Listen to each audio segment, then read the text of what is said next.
Welcome back to the City Current Show. I'm your host, Jeremy Park. We're always honored to bring you inspiring stories of individuals and organizations making a difference, empowering the good. And in this case, we're diving into the world of lacrosse. We're honored to be joined by Sean Cady and Kyle Harrison. They're co-owners of 1812, which serves as the operating arm for Sonics Lacrosse. How are you two guys doing? We're good. Thanks for having us, Jeremy. Doing great, brother. I'm happy to be here. Well, let's start out for those who aren't familiar with the sport of lacrosse. Hopefully they've seen it on TV or maybe their sons and daughters are playing it currently, but let's start with a little tutorial. So Kyle, give us some basics. When you talk about describing the sport of lacrosse, give us some of the basics. Yeah, so in terms of the actual gameplay, I would picture like offensive strategy of a basketball or a hockey, if you're familiar with those sports. Defensively, a lot of similar footwork to both of those sports as well. In terms of numbers on the field, if you're looking at outdoor lacrosse, you're looking at 10 players on the field. So you have a goalie, you have 3 defensemen, 3 midfielders, and then 3 attackers.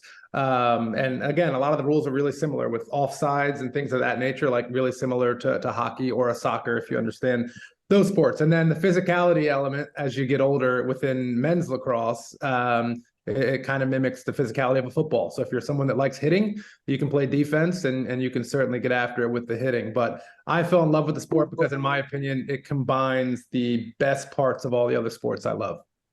So you yourself, you know the sport well. You're a national champion. So Talk about some of the experiences on your end that play over into developing character, sportsmanship. So share a little of your experience and then how that plays out to really equipping our youth.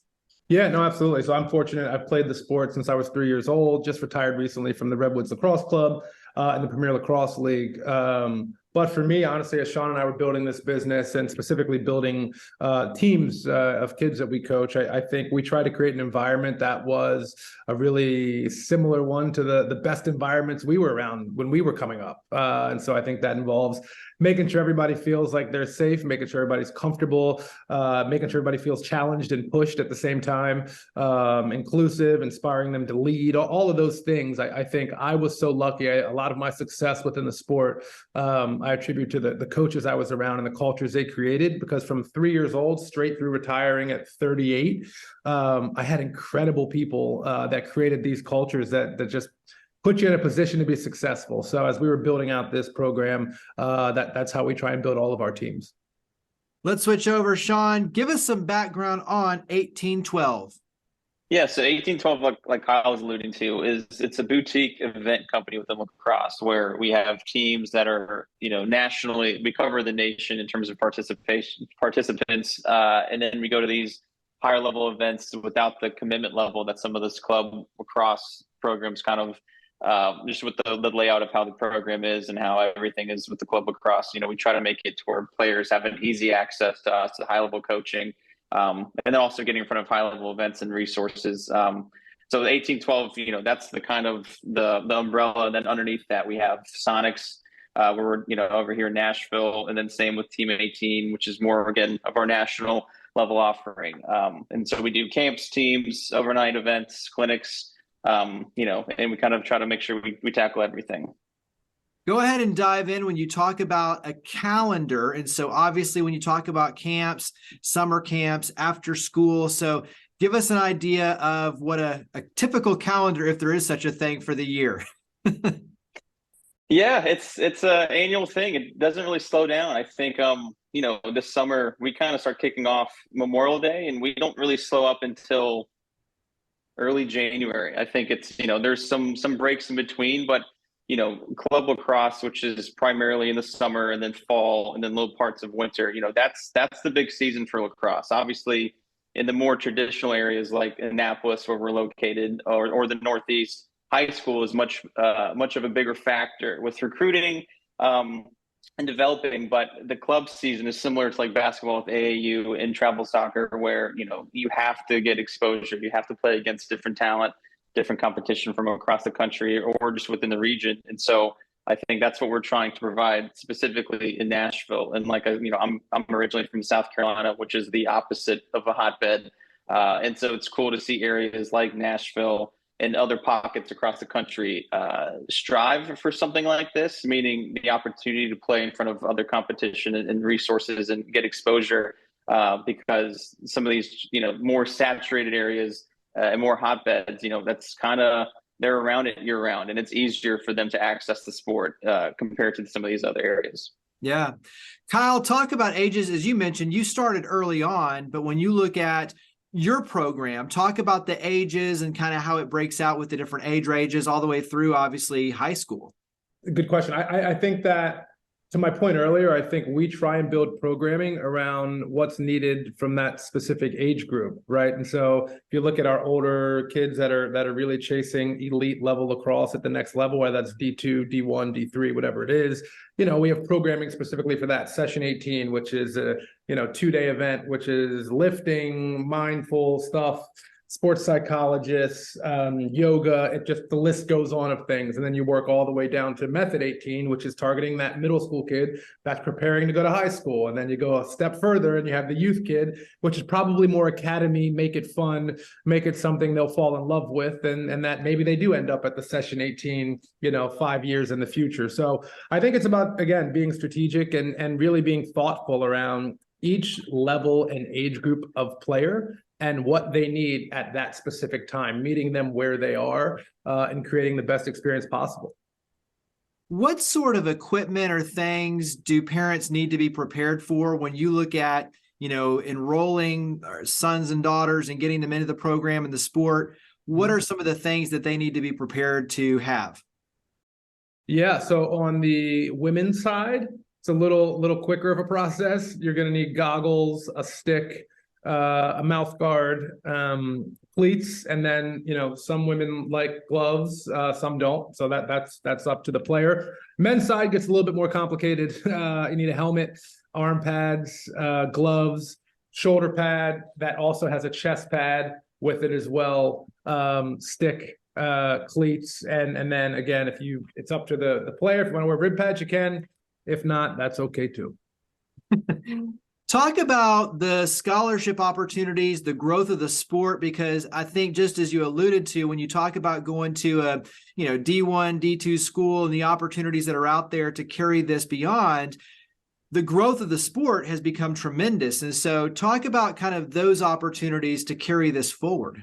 I think, it depends on the demographic of group you're speaking with, but I think the opportunity that present themselves in this sport when it comes to higher education are honestly second to none. When you look at some of the most elite schools in the world and in our country, how they treat this sport and how important it is. I went to Johns Hopkins University to play lacrosse, and one of the most prestigious universities there is. So I think what I will say is the amount of schools having lacrosse programs pop up all over the country is a really positive thing. It's an opportunity to further your education. And honestly, when it comes to playing a sport, and I know we're talking about lacrosse, but I really think any team sport, I can't speak for individual sports, I never played one, but team sports, you learn so much about life and yourself, and you build all these skills that are going to be really meaningful in the next phase of your life once you get out of college. Like, I look back at my Johns Hopkins career, and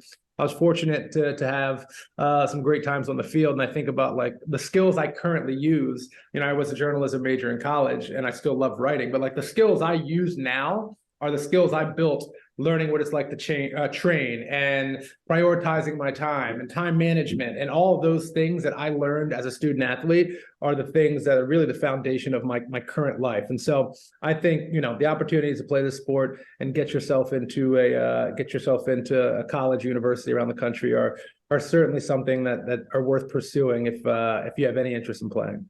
Absolutely. Well, and I agree when you talk about just everything that you're, carrying forward on your end, and then you look at the discipline and even the teamwork and learning how to collaborate and get along with others and encourage them. I mean, there's so much that are just life skills that you learn through sport, just like we're talking about with lacrosse. Sean, talk about working with the schools, working with the system, because you've got the club level, but then competitive level. So, I mean, talk about kind of the push out of building the structure in Nashville in terms of programs and opportunities for the youth. Yeah, so I think Nashville has a ton of potential, right? I think the Tennessee Lacrosse Association just got sanctioned, right? So that means all schools, will have access to lacrosse and more funding and more resources, and I think that's what a state like Tennessee needs, right? It's just the accessibility to even play it, rather than having to go through, to a private school or go play club to where you're going to see the same competition year round, and you're more limited, and I think that's where a lot of these areas, like these smaller pockets across the country, struggle with. And again, I think that starts like at a state level where that they're finally getting the support they need to really grow. Because what we can see on our end is that we have countless number of families from the Nashville market specifically that are playing with us on a national level, traveling, and so they're showing that they're hungry for this. And so I think spring of 24, I believe, is when that kicks in to be sanctioned in all of Tennessee.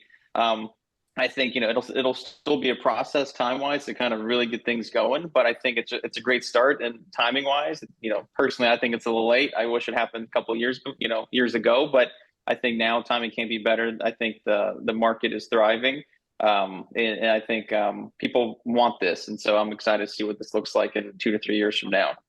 Yeah, and I think for viewers and listeners, you think about competitive soccer, baseball, where there's a powerful structure in place, everything from the early years, skills development, the rec side, the fun, then carrying forward into more competitive. Then you get the travel teams, the national teams, and so that's exactly what we're talking about, is building out all of these opportunities in this structure to be successful. So for parents who say, wow, this sounds really exciting, I want to get my child involved in lacrosse, go ahead and start talking about how to take those next steps, be it with the camps, the coaching, the teams. Like, how do they start taking these next steps?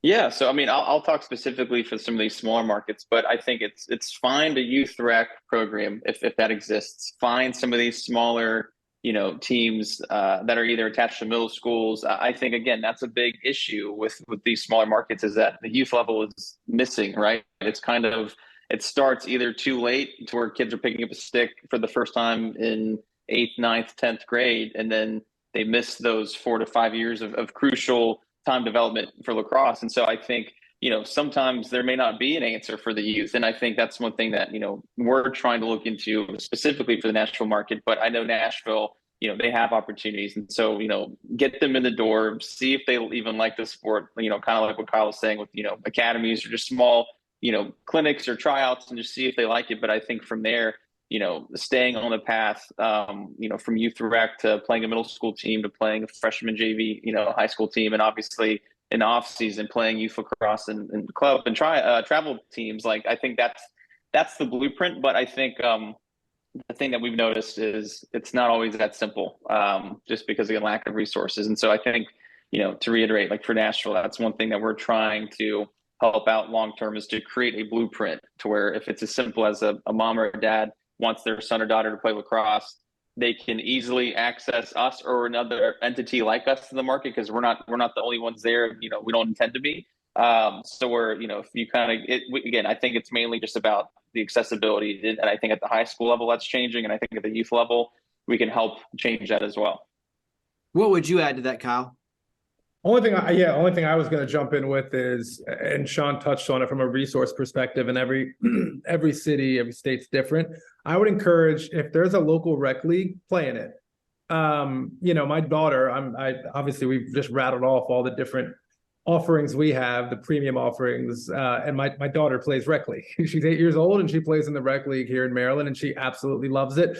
Plays with our neighbors and the local community, and it's a way to continue to grow and do it with your friends. Clearly, I think when you think about the experience of entry-level lacrosse player, if you get there, look, the sport's difficult, right? Like that, just off the jump, you have to figure out how to keep a ball and a stick. And if you've never done that before, that's going to take time. And then it's really discouraging if that ball doesn't stay in there, right? And so if you're by yourself somewhere doing that with a group of people you don't know, the chances of you sticking to that are probably pretty low. But if you play in your local rec league and it's all your girlfriends or your boyfriends from the school or your community, like, and things aren't going well for all of you at the same time, you figure it out together and you build. And that's what my experience was here in Baltimore. Like I played rec league until I couldn't anymore, and obviously the landscape has changed over the last 20 years, but I played rec league up until ninth grade and then switched over to high school, and that was that. But until then, my lacrosse experience was like a few camps and rec league locally.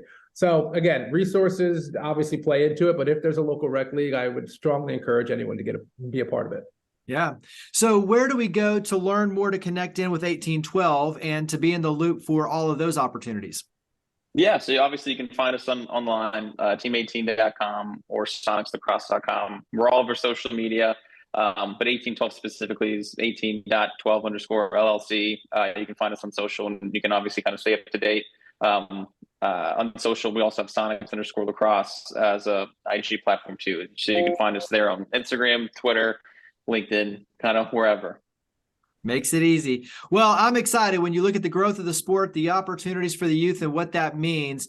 It's exciting for Nashville and obviously for all of Tennessee as well. So Sean, Kyle, thank you for all you and your amazing team do. Thank you for coming on the show. Awesome. Thanks for having us. Thanks for having us, brother. We'll see you soon.